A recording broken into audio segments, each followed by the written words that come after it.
interactive session, so as we go along, I think if there's questions, please chime in. No need to wait to the end. I can do a quick intro to myself. So my name is Andrea St. Pierre, and I'm really just excited to moderate this panel with these three female leaders. I'm really privileged to get to know them over the course of this week and a couple weeks ago, and really also know their philosophy around leadership, and particularly women in leadership roles. So I'll give just over to you guys. I'm going to do a brief intro of who you all are, and then we can kind of get into some questions that I have just coming out of these conversations and also what we're talking about today. Great, I can start. So I'm Allie Lee, and I head up the brand marketing for GSTQ. GSTQ is an apparel company we recently launched. It's about 2 years old, and it was started by Danny Garcia, who is one of the owners of the XFL, and she is the business partner with Dwayne Johnson, and they own $7 Productions and Terramana Tequila and GSTQ. And we recently just launched men's too, which is really exciting as well.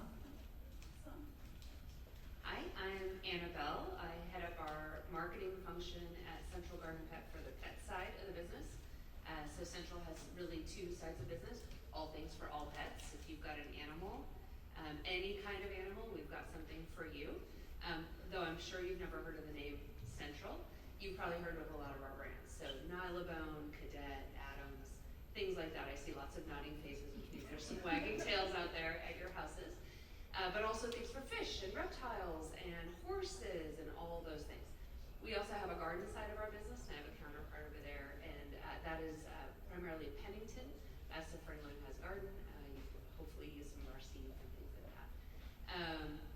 Really, really fun company, because as you think about garden and pet, and we all lived through the pandemic together, show of hands, anyone not adopt a pet, grow a garden? One, yeah, that's it. Thank you. I appreciate the bravery.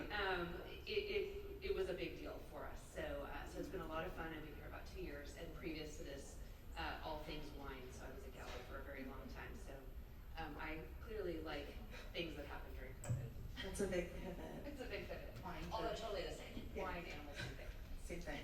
I'm Kelly Gardiner. I use she, her pronouns. I'm the VP of Brand and Communications at 30 Madison. You might not be familiar with 30 Madison, but I bet you've heard of Keeps, Cove, Nurex, one of those brands. We're the largest digital health company in the United States. I run a team of awesome people, some of whom are in the back. And we get to do a lot of the storytelling, a lot of the awesome brand marketing that happens in the healthcare space. And so excited to be a different kind of voice with y'all. And just one thing for each of you, because I think women necessarily don't always say this about themselves, but really amazing things that you're doing. Allie, you're bringing vision and product to the market that's really focused on amplifying women's presence, but also empowering them. Anna, you're running and working on a $1 billion business. That's not a small number. And then Kelly, you're really innovating what is healthcare and how we bring it healthcare to made for everyone. So I want to just highlight that, because I think it's only we say what we do, but not really the impact of what we do, which is really this panel. So three amazing women in leadership. I want to throw some numbers at you, and then we'll get into a few of the topics that when we all connected, there's really just a number of themes that really just resonated through all of the conversations I had with you. So 28% of our Congress is made up of women. 35% of the leadership in this country in terms of different industries and whatnot is made up of women. But our population is 50% women. So there's a disparity there.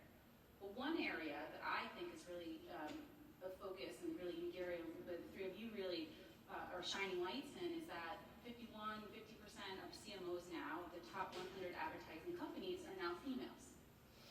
And that's where what you're done internally in your career is so impactful externally as well. And so one of those common threads we talked about was representation. And really how important it has been for you, or what you feel like you're giving back also to the industry, is that representation of female leadership. So I'm going to start with just a simple question of why. Why is that representation so important?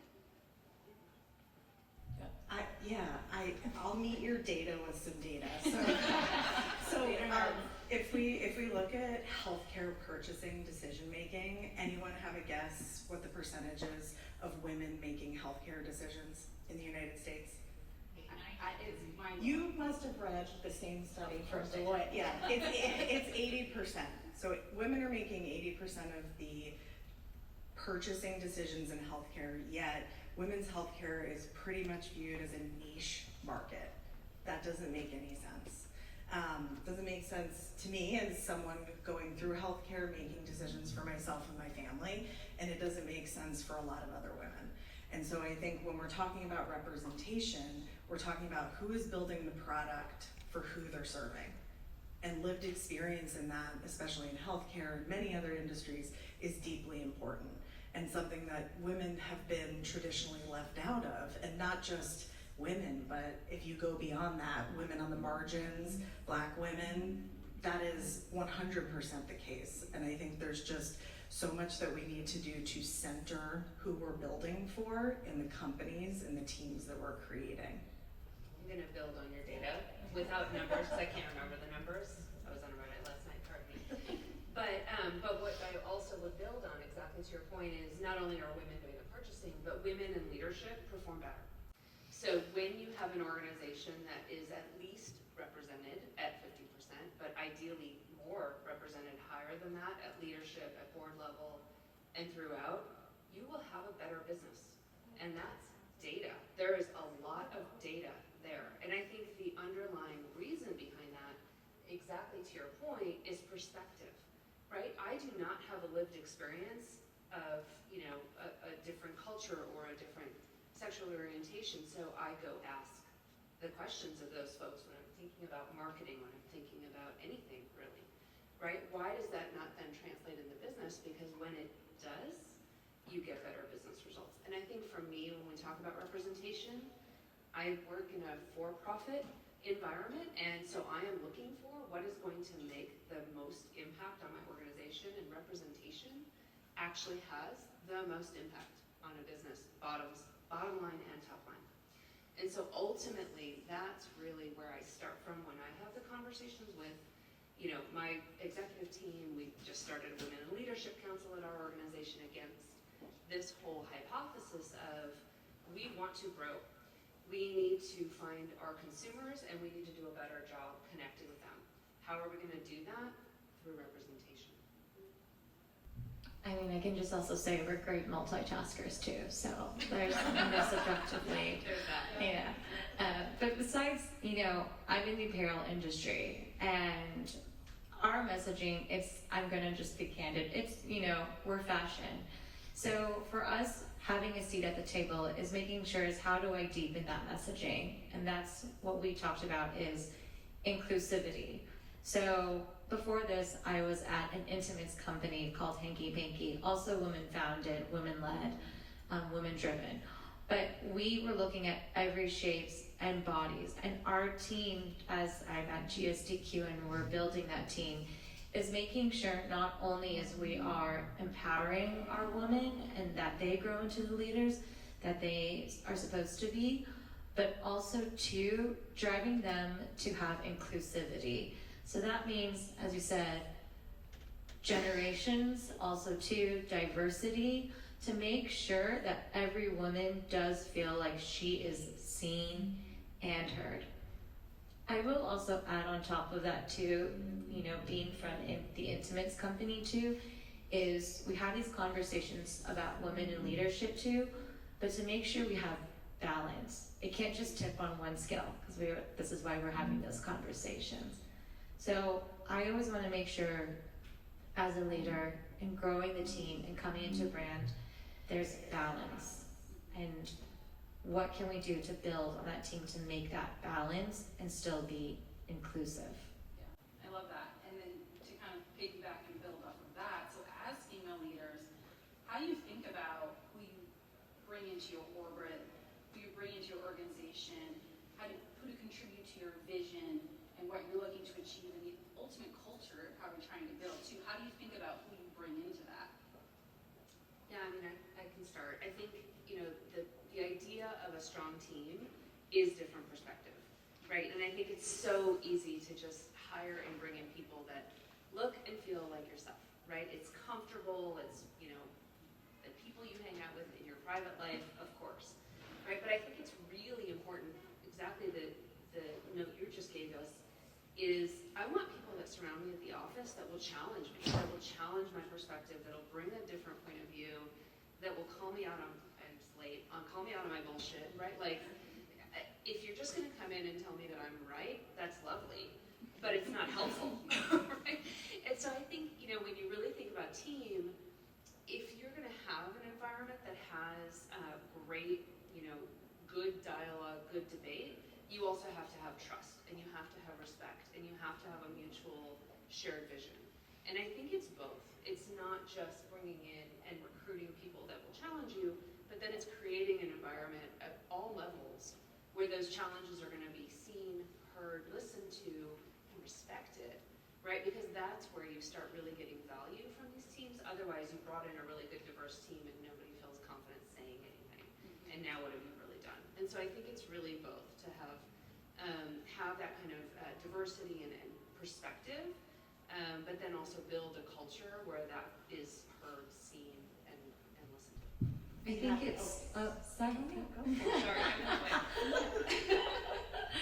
I think to add on to that is what you said is trust. So at GSTQ is I'm coming in and I'm learning, and my team has to trust me, the brand has to trust me, but I also have to trust them. And with that trust builds community. So what does that mean? That means we are challenging each other, we are trusting like the opinions that are coming in, and there's receipts too to prove that. There's this weird echo, so thank you for validating that echo. So I think with that too, it's like as women and leaders, we're achieving a balance. We're achieving that trust and that community, and we're doing it together. So we had a marketing roundtable earlier, and I was on with these two, and we spent a bunch of time talking about purpose and the way that it guides decision making, values, everything. And at 30 Madison, we spend a lot of time focused on how our values inform our hiring practices, the way that they build culture. And I think it's been, you know, we've spent a ton of time talking about how you embody those, and it's built into the fabric of what we do, how we hire people. Because I agree with you, like I don't need more people to agree with me, even though I know I'm smart.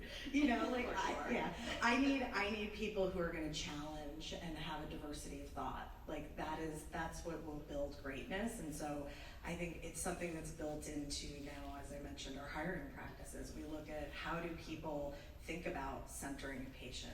How do people think about having an abundance culture as they're operating on a team?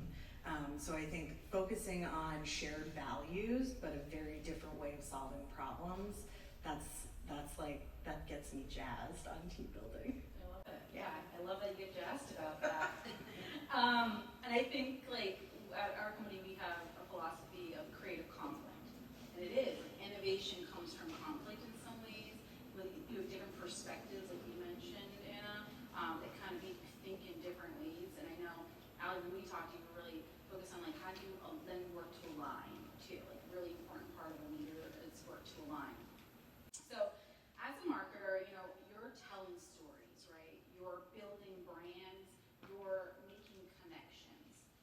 And the connections internally, but also really externally with your customers and your brand. So why do you feel that's important? Like, what does that bring back to the work that you're doing, to the product or companies putting out there?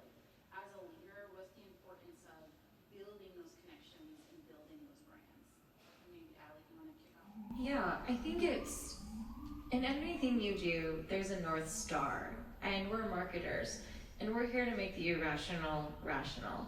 So in building and connecting a brand I want it to resonate, and that also too gives that empowerment. It goes back to GSTQ.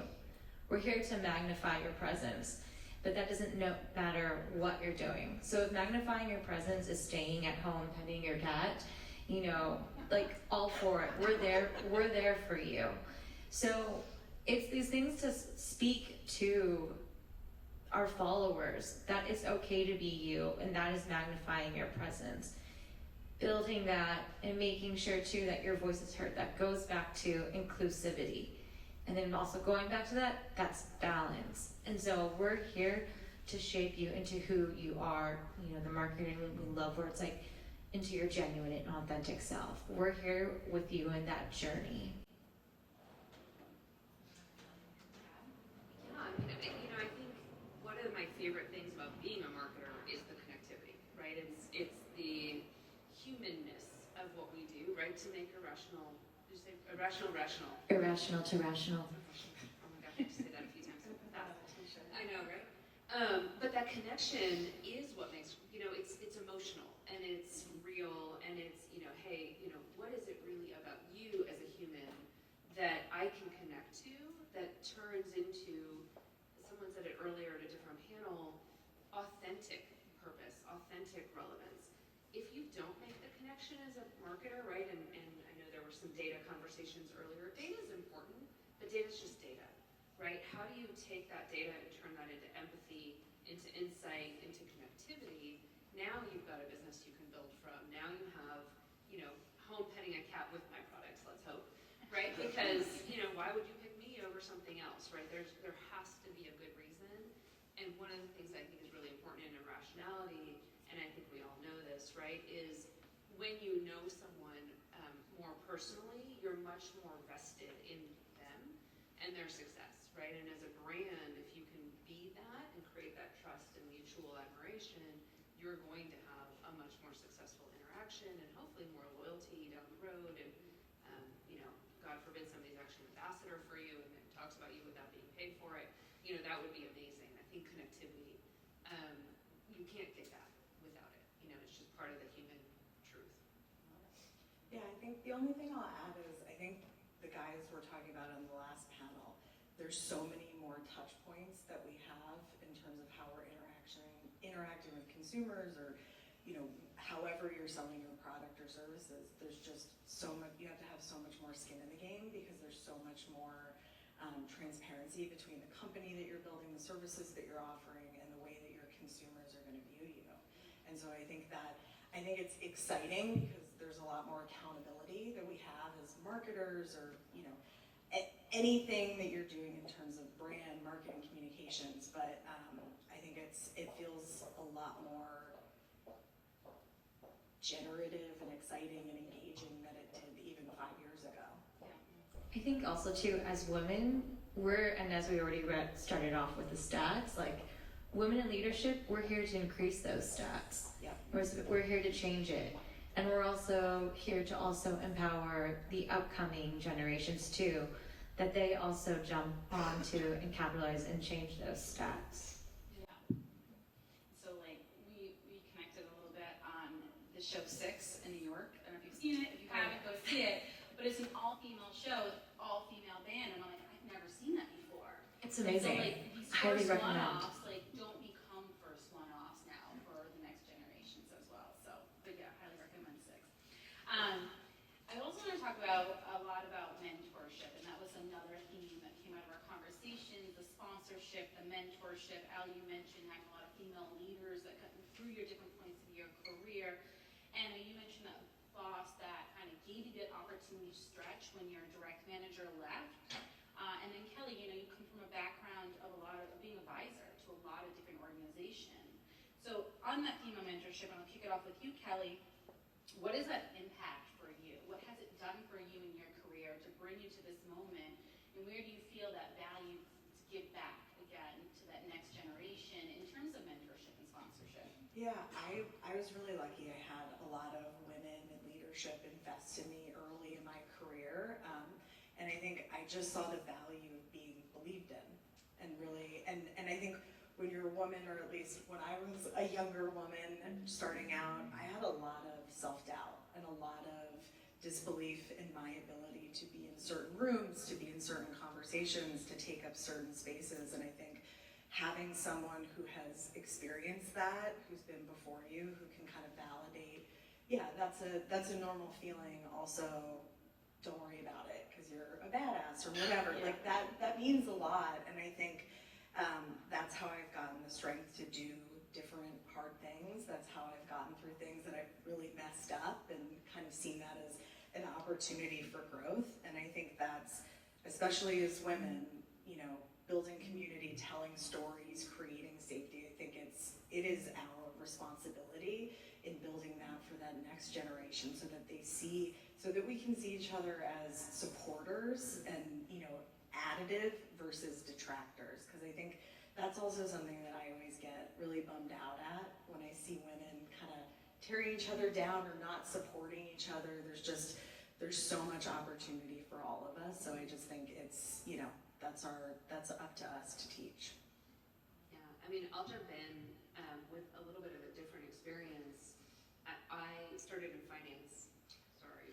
But you're here now. I know, I'm here now. To the bright side, but I started in finance. There were no women mentors a couple decades ago in that career path. And so my mentor, and you mentioned it, was actually a guy, an older guy, who in the 90s would smoke in his office in Chicago. He was like just an incredible man. You would never see him as a feminist, and he was a feminist. Secret a little bit, but I didn't know it. But he was my first real mentor, and throughout most of my career until I came into marketing, it was actually male mentors that I had, and male sponsors, because there just actually wasn't anyone that I could look up to that was a woman. And I think that experience, there was a couple things to your point, exactly, Kelly, is, you know, one, it was awesome. It was awesome to be able to understand how, you know, some of the guys that had gotten where they got what they did, and I would try some things out and they worked as a woman, and I would try other things out, and let's be honest, they did not. I was called a bitch more often than I'd like to say, right? Because it turns out I can't actually behave like a man and get the same result.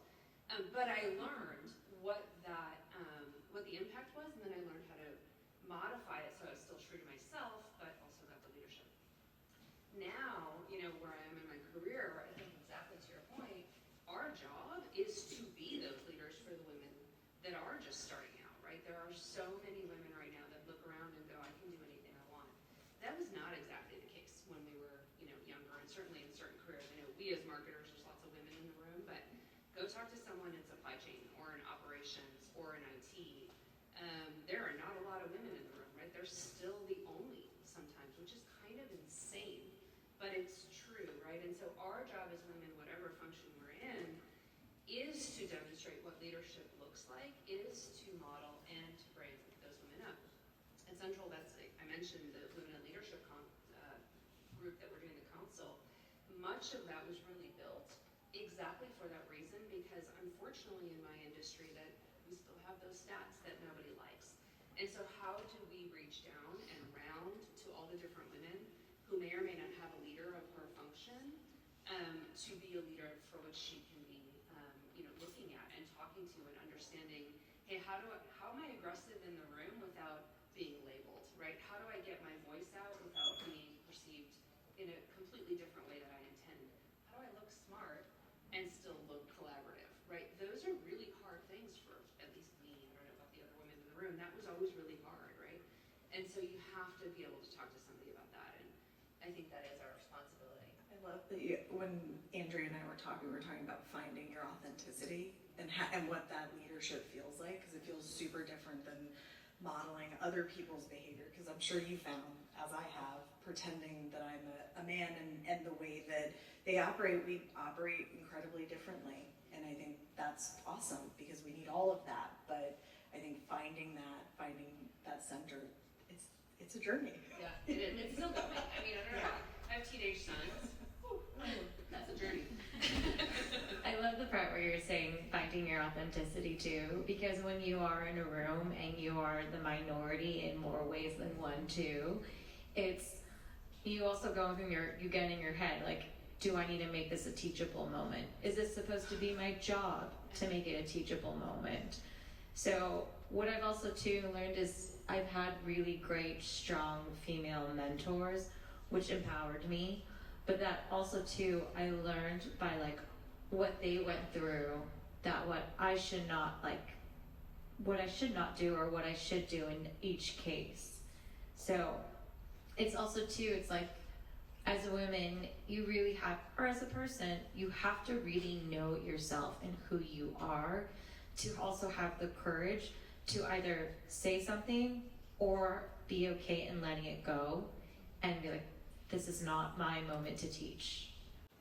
Yeah, and I think, Anna, we talked about this, like, the goal, I see it as, that in 10, 15, 20 years, this isn't women leadership, it's just leadership. Yes. And it's not, that anomaly in the room anymore. Two questions, and then I want to open up to the room. How do you find balance? So I know you all have lives outside of work, hopefully, but you do, because we talked about it. But how do you find balance with everything that you're doing, the expectations at work? You're running these businesses that are growing in really new and different ways, and then you also have this other side of your life too. And so maybe the bigger question is, does balance even exist? I can kick that off. A good martini and meditation is always, it's, a great balance. It's also too, I know when we did talk about this question is, as the earlier panels about mental health, is everything is connected. There's a red thread, 360, all those marketing terms, circular, etc. So how I find that balance is also knowing myself. Like, what does that mean to me? Because that's very different from the person that you're sitting next to. So my balance is having a good martini, but also too shutting off my brain that also opens up the other part of, I guess you could say, my pineal gland, that looking outside of things that also feeds into my work. Kelly perked up. I thought we had like a healthcare person perked up. I highly recommend Joe Dispenza meditations, by the way. But with that being said, it's in achieving that balance is knowing your threshold. And then how much am I going to allow work to come into this? How much also am I going to let my personal life into this? But at the end of the day, it's all connected. So when also too, they always say your great ideas come in the shower. I feel like they're validating me right now outside with that noise. So it is to achieving that balance is letting go. What does that mean for me? And then seeing how when you do come back to work, I'm refreshed, I'm ready to go, and then that's when I'm dialed in. Yeah, I think letting it go, like I stopped chasing. There's no such thing as balance, I believe. I think that's horseshit. And I think another thing that we're sold as women in terms of you gotta be a great mother, you have to have a great job, you have to do all these things. And I think at different points, you're gonna be a greater mother, you're gonna be a greater wife, you're gonna be a greater friend, and learning what that looks like when things are integrated versus beating yourself up when you don't have it all the time. And I think figuring out how to take care of yourself and prioritizing that as much as possible, because I'm sure we've all gone through the other side of that, which is you can work yourself to the bone. And what are you modeling for your team? What are you modeling for others? It's not, it's not the way forward. I think the thing I'd add to that too is, I don't know how you guys feel about this, but my career defined me, right? Like it was very much who I was, right? If I got introduced to the bar, it was my job first, right? And it took me a long time, talk about a journey, right? To realize like, wow, holy cow, if that's the case, there will never be balance, right? I will never be able to let it go.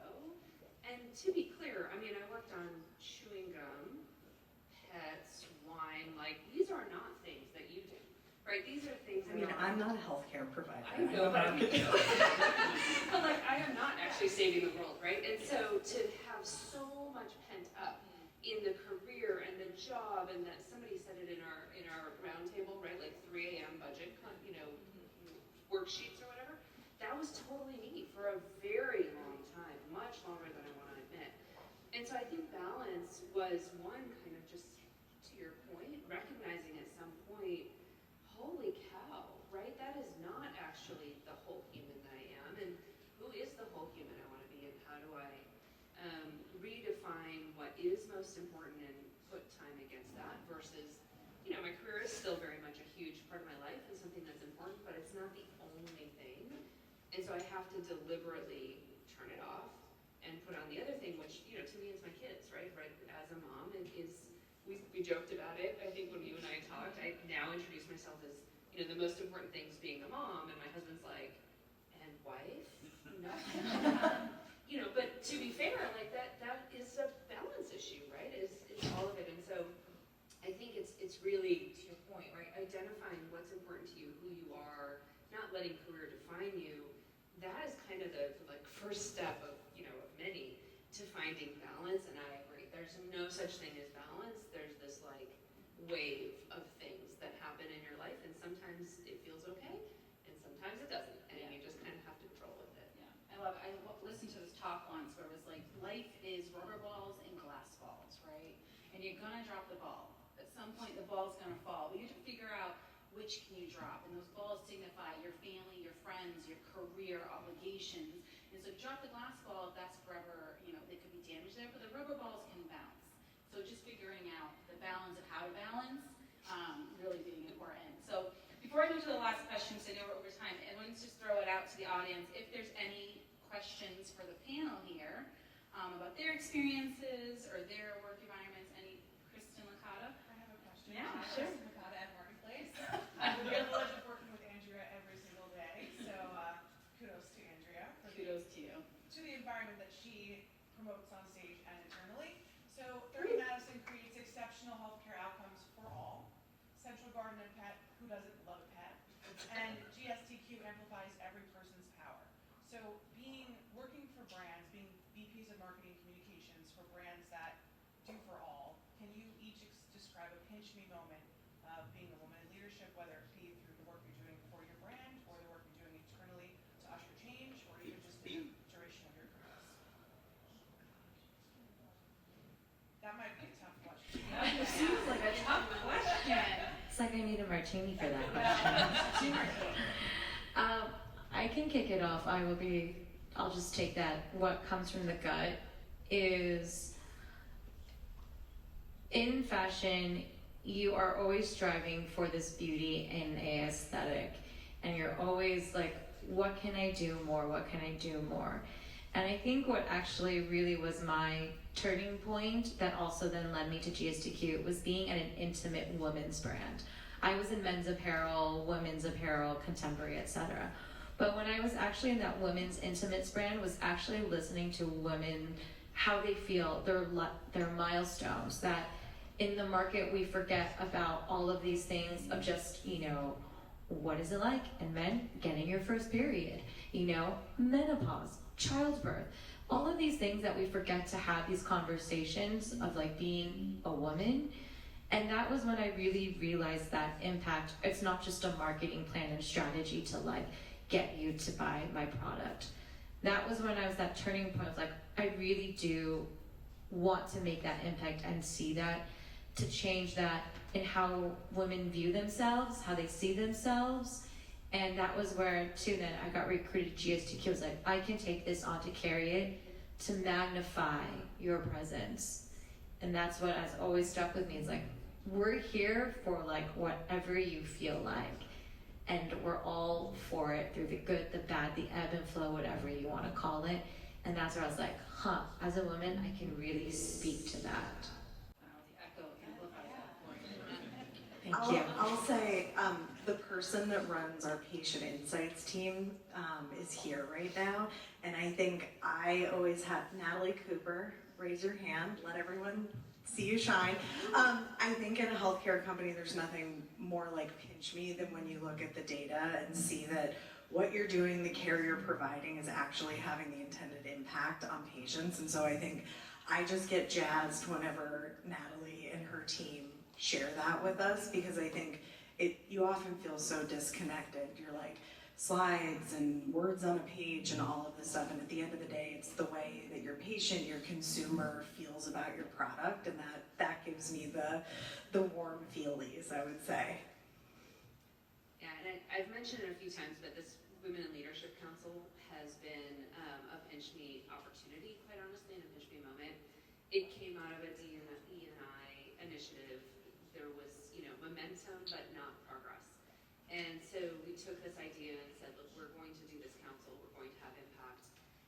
And then the organization said, that's great, except we don't have a lot of budget, there's no travel,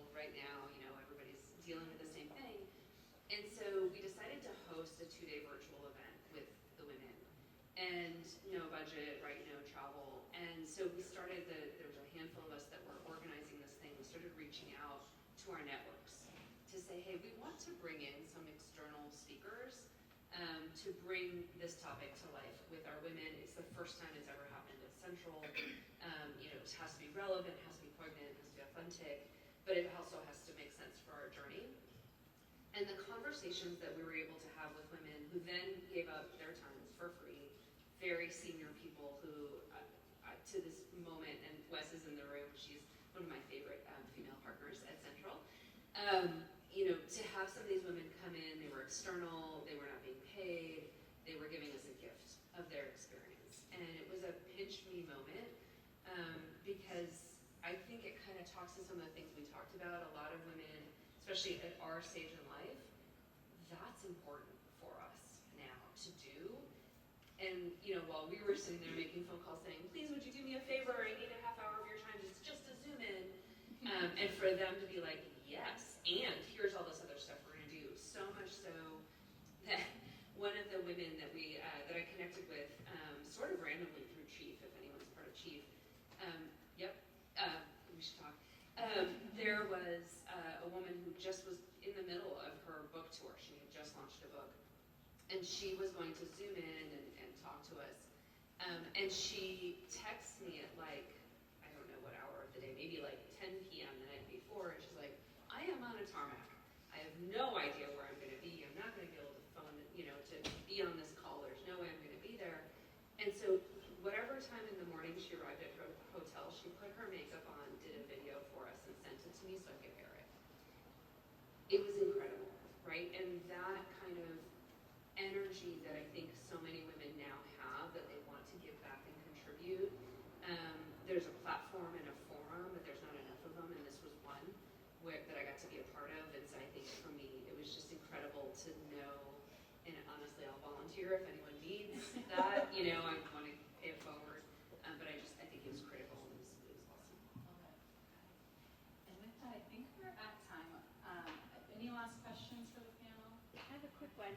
My name is Lisa. I really enjoyed this, so thank you. I sit on the board of Women of Color Retail Alliance, and what we've learned is that at certain points in the journey of women and women of color, as they're moving up through the ranks, they need more sponsorship, they need more training, education to help them actually get some of those leadership roles. What are you doing to help train and educate and empower these women in your organizations?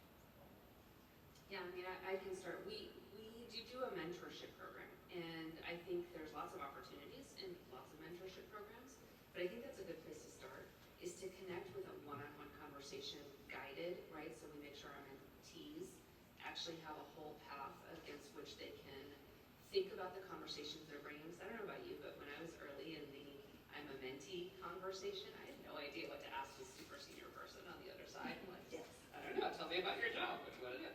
And so we actually give them a guide to say, this week's topic is that, the next week's topic is this. And I think that has helped quite a bit, because you're not you don't know what you don't know, and you're coming to the conversation without it. So I think for me, that's a big opportunity. And the second one, is visibility, right? So really thinking about creating opportunities that are lowish risk for younger women to have an opportunity to speak to senior people, to be in the room, right? Being in the room is half the battle, and so hearing it, seeing it, that I think is the other piece. And we've got a lot of way to go in most organizations I've ever been in, but I think that helps when we can make it happen. Yeah, I will preface this by we have a long way to go before we're where we should be. We have hiring goals at different levels in the organization, because I think some of what you're describing is there's not a lot of representation at the leadership level. And so I think it's great if you're getting mentorship, it's so important, but how do you create an environment where you see yourself and you can see yourself succeed? So I think setting goals for ourselves over the next 10 years in different leadership positions. And then we do a lot in terms of employee resource groups. And I think those provide spaces where, we empower, we also pay the people that are leading them to kind of come to our leadership team and help us with different directives that we have at the company, set different goals. But I think those are two places where we've invested. Yeah, I think it's definitely too is, you know, we have these panels of women in leadership and they're at the table. But for us, it's really making sure you're not just sitting at the table and not saying anything. You actually have a voice. Because then that's just smoke and mirrors of just we're sitting at the table. Just to like take a picture and say, look, we're diverse and we're all about women. So at GSTQ, we're just getting started, but already we're making those moves of even what that looks like on the consumer, of again, going back to that inclusivity. So, and making sure too on that fashion side is we don't look like it's prescribed. We're not just checking off boxes like we have your Asian, we have your Black, we have, you know, we have different body types. So I think that's where we're first starting to have those conversations. I think when even starting the team, it's getting their point of view to make sure that they are heard and that they do feel heard, and that taking into account of what they are seeing and what they want. I think one person's from my team, and I had her like fill out a list of like, how do I work? What do I want to see? Where do I see myself? So even just those little steps is making sure, as even too, that broader picture as marketers, you feel seen and you feel heard, and there's a connection. I love that. So great questions. I want to thank the three of you, Kelly, Anna, and Allie, for sharing your background with us. This is all about building with purpose, and so you're really sharing your purpose with us, and where you got to in your career and how you're continuing to give back. So really much kudos to the three of you. Thank you.